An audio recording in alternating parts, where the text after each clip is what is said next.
Hi, guys. All right. So, Saggies, Sag, I wanted to get you one more storytelling with this backdrop before we change it out, because it's only fair that you guys get one more. It's been a couple days. So, this time I wanted to do a pre-shuffle out of one of our Earth Energy decks, and the pre-shuffle showed that you guys get one very specific and very beautiful location. This is an especially intriguing one for me. So this is Mount Kailash, and so this is in Tibet. First off, so the storyline that goes along with this is that Mount Kailash is it's in the Himalayas, but unlike Mount Everest, it is not ever climbed. Everyone summons Mount Everest, but this is a really sacred mountain. It's also a little more remote. It's not quite as tall as Everest, but it's very, very tall. But one of the reasons that, or perhaps the primary reason that it's never climbed, is because it is so sacred. And so, I mean, like, they'll even bow in regards to when they speak about that mountain. The Hindus and Buddhists, there is a trek that people take that go around the base of the mountain, but they never climb it. Hindus and Buddhists will make a trek that goes clockwise around it, and then the Bon, which are another religious group that's kind of more pagan in Tibet. They're known as being more like animistic and shamanistic. They actually go counterclockwise, which I thought is an interesting thing. But that's kind of like a sacred pilgrimage where they walk around the base of the mountain. And there's various different stories in a Hindu storytelling. They view this as an earthly manifestation of Mount Meru, which is like the energetic space from which everything originates, and then the universe expands from that point forward. So it's kind of like the origin of life in one of their belief systems. And for the Bon, they see this as a place where like a mystical sky goddess resides, and it's just very steeped in spiritual magic. So I just think it's interesting that it's still no one climbs this mountain. I thought that was kind of it shows a lot of reverence. No matter what belief system anybody has, still this is not a climbable mountain. And this says, I am sacred, I am divine, I have humility, I can start anew. You know what I would say? This is a story of a character who has strong convictions about what they do and do not do. This is like saying that if this is our Sag has a very strong sense of a personal creed. This is what I do. This is what I do not do. I wouldn't lower myself to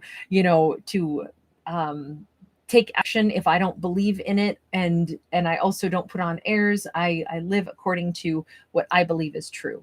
So this sounds like a character who has a lot of sense of self and a lot of deep and profound knowledge about what they believe is true. Let's go ahead and take a look at this. I really like this because I feel like the character has a ton of self-respect.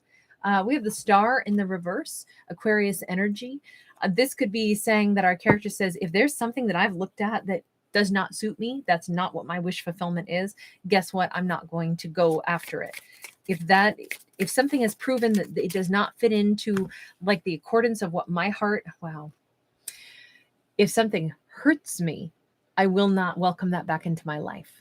I will not say that this thing that feels toxic, or this thing that betrays me, and this thing that causes, daggers to my heart, I will not say that I still think that this is my wish come true. This is a Sag who's very clear on deal breakers. If there's a trespass that they are not about to forget happened, they just say, I can't forget it, so therefore it can't be a part of my life. Knight of Cups. It does not mean that they don't still acknowledge that I had a great deal of love. And you notice that the reason I say this is because normally this is the action taking. A knight is our movement forward, right? But this is somebody who's able to say, I had an experience and I loved, even if it didn't satisfy me, didn't serve me well, or even if I were betrayed, I gave my heart to something, and I acknowledge that. I don't get bitter and say, well, you know what, I don't want that anyway. No, I acknowledge I took that trip, I traveled that road. And you notice that we have this flower, but it's in this little like cup, but the cup seems to be bleeding. And it is very much like a bleeding heart. Like someone is saying, I loved and perhaps I lost. But what it did is it showed me what is not right for me. It showed me what is not my future, what is not my wish come true.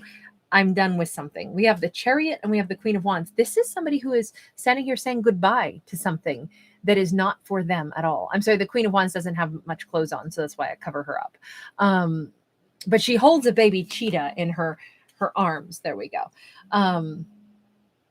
I feel like this person is able to say, I am very much aware, and this is Sag in their divine feminine energy right now.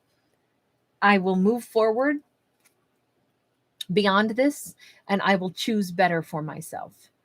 It's almost like somebody is taking stock of things.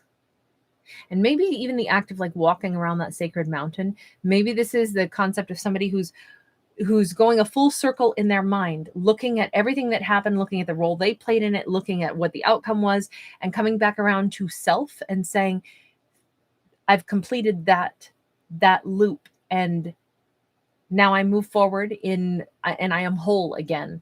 I've thought through the entire situation, whatever loss I had, and now I just continue to move on. Life is a series of, cycles, but one cycle has ended and a new cycle is beginning. I will love again. I will live happily again. I am whole. This is a good bounce back, is what I would say. We have an Ace of Cups. We have a Five of Swords. I am being ushered forward by in this case, by these owls, my guides. I am moving forward and I will love again. My heart is full. My cup is full. I'm ready for more. I'm ready to receive. Very nice, very strong, very beautiful message. Because I'm going to have to do a part 2 on this.